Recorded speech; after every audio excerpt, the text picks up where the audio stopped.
मेरा पड़ोसी है ना हिंदुस्तान, मुझे उससे बड़ा प्यार है। मुझे कोई ऐसा हिंदुस्तानी नहीं मिला जो जिगर तान के बोले कि चलो मैं तुम्हें इंडिया लेके चलता हूँ। सीमा हैदर बहुत ज्यादा चर्चा में थी। अब पाकिस्तान की एक और बेटी, पाकिस्तान की एक और लड़की सोशल मीडिया पर बहुत ज्यादा वायरल है। जानते हो ना आप क्या मांगा है मैंने?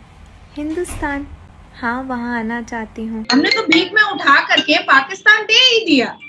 अब उसके बाद फिर उठा उठा करके वहां से लड़कियां लेकर के आया जाए और यहाँ पर हम उसको यहाँ पर पनाह दें, दिस इज नॉट पॉसिबल। मैं तो इंडिया को कभी भी अपना दुश्मन नहीं तस्वुर करता, बल्कि मैं तो अपने आप को एक इंडियन ही समझता हूँ जिसको तारीख के जबर ने जबरदस्ती पाकिस्तान का पासपोर्ट थमा दिया है। मेरे जो फोर फादर्स हैं वो हजारों सालों से इंडियंस हैं। मैं तो सख्त बोलती हूँ, कड़ा बोलती हूँ कि मुसलमान मर्द और कुत्ते के अलावा पाकिस्तान में कोई बचेगा नहीं। सारी की सारी महिलाएं हिंदुस्तान आने के लिए परेशान है, उत्तेजित। पाकिस्तानी सिनेमाओं में इंडियन फिल्में नहीं चल सकती क्योंकि मसला कश्मीर है।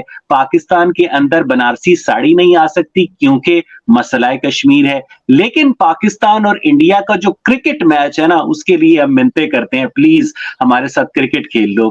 पाकिस्तान को 10 पैसे का भी मुफाद किसी भी तरीके से अगर भारत से मिल रहा है तो उसको इमीडिएट बंद कर देना चाहिए, इमीडिएट बंद कर देना चाहिए। आप इंटरव्यू कर रहे थे जाहिद हामिद साहब का, तो मुझे बड़ी हैरानी हुई जी। वो ये भी कह रहे थे कि अल्लाह ने हमें पाकिस्तान को इंडस्ट्रियल पावर बनने के लिए नहीं, गजवाए हिंद लड़ने के लिए बनाया है। नमस्कार दोस्तों कल ही पाकिस्तान के आतंकवादियों ने हमारे इंडियन आर्मी पर अटैक किया और दोस्तों इसके साथ साथ पाकिस्तान भारत से खुद ही अपने सारे रिलेशंस को ख़त्म करके बैठा हुआ है कश्मीर इशू को लेकर के। कुछ साल पहले पाकिस्तान ने भारत के साथ अपने ट्रेड रिलेशंस सारे ख़त्म कर दिए थे, ये कहकर कि भारत कश्मीर पर अत्याचार कर रहा है और पाकिस्तान डिप्लोमेटिक रिलेशंस भी भारत के साथ रखना नहीं चाहता है। लेकिन दोस्तों पाकिस्तान क्रिकेट के मामले पर कभी भी भारत से पंगा नहीं लेता, क्योंकि उन्हें पता है कि भारत के साथ क्रिकेट खेलने पर पाकिस्तान का ही फ़ायदा होने वाला है। एक तो पाकिस्तान को मोटा रकम यानी कि पैसे मिलेंगे और दूसरा ये है कि पाकिस्तान खुद को पूरी दुनिया भर में as a normal country portrait कर सकता है जो भारत के साथ क्रिकेट खेल रहा हो। और दोस्तों अब एक और पाकिस्तानी लड़की जिसका वीडियो सबसे ज़्यादा वायरल हो रही है सोशल मीडिया में, जो ये कह रही है कि उसे भारत की सिटीजनशिप दे दिया जाए क्योंकि उसे विराट कोहली सबसे ज़्यादा पसंद है और वो भारत आना चाहती है और इस चीज़ को लेकर के वह हमारे प्रधानमंत्री मोदी जी से रिक्वेस्ट कर रही है।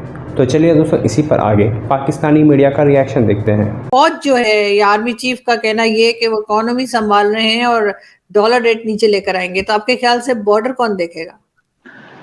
जाहिर है बॉर्डर हमारा वापडा देखेगा या पीटीसीएल देखेगा, क्योंकि फौज का अपना जो काम है वो शायद करते नहीं है। 1948 की जंग जो है पाकिस्तान आर्मी ने हारी है, 1965 की जंग पाकिस्तान आर्मी ने हारी है, 1971 में तो जैसे हारी थी सारी दुनिया ने देखा, 1998 में भी हारी है। और ये बात मैं आपको अपने मुताले से हटकर एक जाती जो एक्सपीरियंस है, गवर्नमेंट कॉलेज यूनिवर्सिटी का जो बुखारी ऑडिटोरियम है उसमें हमारे साबिक सेक्रेटरी खारजा थे शमशाद खान साहब, तो वो शमशाद अहमद साहब शायद, तो वो मुझे मिले एक दफा, तो वो कहने लगे कि नौजवानों को आज तक पता ही नहीं है मुताला पाकिस्तान की वजह से कि पाकिस्तान आर्मी जो है आज तक किसी भी जंग में सक्सेसफुल नहीं हुई है। चले इसके पीछे उनकी जो भी पेशावराना मजबूरियां या जो भी मसले रहे हों वो एक तरफ, लेकिन आप ये देखें कि ये जो कहा जाता है कि आर्मी चीफ की इंटरवेंशन की वजह से डॉलर जो है वो 250 रुपए पे आएगा, तो पहले मुझे ये बताएं कि अगर आर्मी चीफ की इंटरवेंशन की वजह से डॉलर 331 रुपए पर पहुंचा है तो उसका जिम्मेदार कौन है?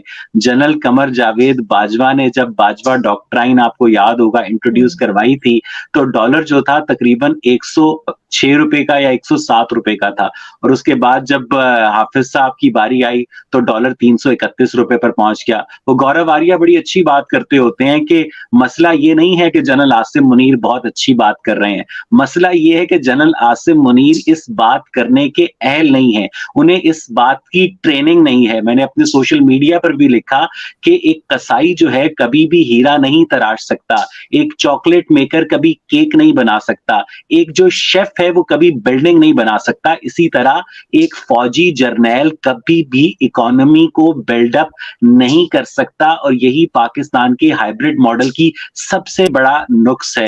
अब तो खैर हम पहले भी खैर हमारा कोई कंपैरिजन नहीं था भारत के साथ, लेकिन अब तो हम इस हाल में आ गए हैं कि अब वो शायद हमें दुश्मन भी नहीं मानते। दुश्मन होने के लिए भी कुछ थोड़ी सी तो इज्जत होनी चाहिए ना, तो बंदा कहता है चलो ये हमारा दुश्मन है। अब तो वो मतलब किसी खाते में ही नहीं हो।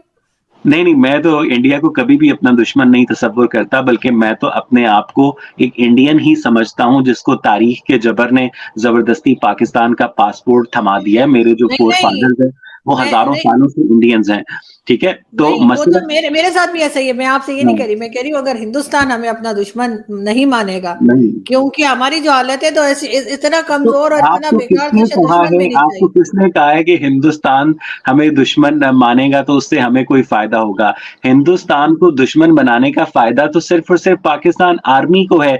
जब तक इंडिया से दुश्मनी का चूरन बेचते रहेंगे, तब तक डिफेंस बजट को जस्टिफ़ाई करते रहेंगे। वो राहत इंदौरी का बड़ा मशहूर शेर है ना, सरहदों पर फिर से तनाव है क्या? पता तो करो चुनाव है क्या? तो यही बात है कि पाकिस्तान मिलिट्री जो है, वो इंडिया की दुश्मनी को प्रमोट करती है, और आप अंदाजा लगाएं इससे जर्नैलों की ज़हनियत का, कि पाकिस्तान और इंडिया की ट्रेड नहीं हो सकती क्योंकि मसला कश्मीर है। पाकिस्तान और इंडिया के दरमियान स्टडी एक्सचेंज नहीं हो सकती क्योंकि मसला कश्मीर है। पाकिस्तानी सिनेमाओं में इंडियन फिल्में नहीं चल सकती क्योंकि मसला कश्मीर है। पाकिस्तान के अंदर बनारसी साड़ी नहीं आ सकती क्योंकि मसला कश्मीर है। लेकिन पाकिस्तान और इंडिया का जो क्रिकेट मैच है ना, उसके लिए हम मिन्नतें करते हैं, प्लीज हमारे साथ क्रिकेट खेल लो, प्लीज हमारे साथ क्रिकेट खेल लो। अच्छा, पहले मैं समझता था कि जर्नैलों को ना क्रिकेट बड़ी पसंद है, इस वजह से वो उसको एक खुसूसी एक्सेप्शन देते हैं, लेकिन फिर मैंने अपनी राय पर 2-4 दिन पहले नजरे सानी की आरजू, हो सकता है मैं गलत हूं, correct me if I am wrong, कि वाघा बॉर्डर पर जो टांगे उठाने का मुकाबला है ना, रेंजर्स के जवान और उधर से बीएसएफ के जवान, उससे एंटी इंडिया सेंटिमेंट को ना हवा मिलती है। इसी तरह पाकिस्तान और इंडिया का जब क्रिकेट मैच होता है ना आरजू, तो आपके सारे चैनल्स जो होते हैं भरे होते हैं ऐसे सिकंदर बख्त जैसे तज्जियाकारों से, जैसे पता नहीं तीसरी आलमी जंग छिड़ गई है, उससे भी एंटी इंडिया सेंटिमेंट को हवा मिलती है। Please try to get my point कि पाकिस्तान इंडिया मैच को एक जंग में कन्वर्ट करके एक नॉर्मल मैच से एक दीनों दुनिया का जो मार्के में तब्दील करके, एक हक्को बातिल के मार्के में तब्दील करके, पाकिस्तान की जो मिलिट्री एस्टैब्लिशमेंट है वो एंटी इंडिया सेंटिमेंट को हवा देती है। ये बात बड़ी गौर करने की आरजू। वाकई में ऐसा है, लेकिन लोग तो बहुत पसंद करते हैं कि जी क्रिकेट मैच होना चाहिए, और ये भी कहते हैं अगर क्रिकेट हो सकता है तो ट्रेड क्यों नहीं हो सकती। ये बात भी बार बार की जाती है, लेकिन खैर आप तो बिल्कुल एक अलग बात कह रहे हैं कि इससे मजीद जो है शायद लड़ाई झगड़े की नौबत आ जी जाती है। हाँ, ये 11 लोगों की दोस्ती करवाकर और बाबर आजम से किसी के तस्मे बनवाकर उसकी तस्वीरें जारी करवाकर इशू करते हैं कि जनाब खेलों की कोई सरहद नहीं होती। अगर खेलों की कोई सरहद नहीं होती तो फिर फिल्मों की भी कोई सरहद नहीं होती, फिर तिजारत की भी कोई सरहद नहीं होती है। ठीक है, आप ये नहीं कर सकते कि मसला कश्मीर को बुनियाद बनाकर आप पाकिस्तान और इंडिया के लोगों को नॉर्मल मुल्कों की तरह जीने का हक उनसे छीन लें और क्रिकेट को यूज करें as a tool of persecution. Arzoo, आपने अभी थोड़ी देर पहले कहा कि आपके फोर फादर्स और कई लोग जो हैं आपकी फैमिली के, वो भारत से आए थे और इसलिए आप अपने आप को हिंदुस्तानी अभी तक समझते हैं। लेकिन ऐसा अगर आप कहेंगे तो लोग तो आपको गद्दार कहेंगे, और ये भी कि जो लोग भारत से आए थे, जैसे कि मेरी फैमिली आई थी, हमें तो अभी तक महाजिर कहा जाता है, मतलब अभी तक एक्सेप्ट ही नहीं किया गया है।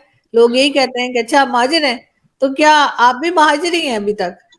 तो मुझे वो आसमा जहांगीर की ये बात याद आ गई जब वो कहा करती थी कि तुम मुझे दोज़ख का सर्टिफिकेट जरूर देना, लेकिन उससे पहले मुझे तुम अपनी जन्नत का सर्टिफिकेट दिखा दो। तो ये लोग हमें गद्दार होने का सर्टिफिकेट जरूर दें, लेकिन उससे पहले ये हमें अपनी हुब्बुल वतनी का सर्टिफिकेट जरूर दिखा दें।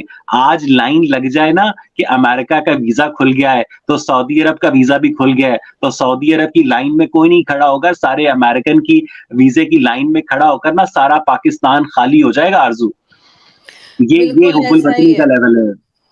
हमने हमने मैंने पाकिस्तान इसलिए नहीं छोड़ा कि मुझे पाकिस्तान से चिढ़ है। मैं पाकिस्तान से मोहब्बत करता हूँ। मैं पाकिस्तान के लोगों से, उस लैंड से प्यार करता हूँ। मसला ये है कि पाकिस्तान के ऊपर इस वक़्त जो जो जबरो इस्तबदाद का जो निज़ाम है, जिसने हमसे सोचने, समझने, लिखने, बोलने की सलाहियत छीन ली है। आरज़ू, हर शो के बाद आपको भी कहा जाता है कि आप उस मुल्क में कैसे ज़िंदा हैं। आपको भी हर शो के बाद धड़का लगा रहता है कि आपको कोई फ़ोन ना आ जाए, आपके प्यारों को कोई नुकसान ना हो जाए, आपको कोई उठा कर ना ले जाए। ये जो खौफ में जीना है ना, ये दुनिया की सबसे बड़ी मुसीबत है। खतरा ये नहीं होता है आरज़ू काज़मी कि कोई घर के बाहर आपके बंदूक लेकर खड़ा है। खतरा ये होता है कि कोई आपके घर के बाहर किसी भी वक़्त बंदूक लेकर आ सकता है और आपकी हँसती-बसती ज़िंदगी को ताराज कर सकता है आरज़ू।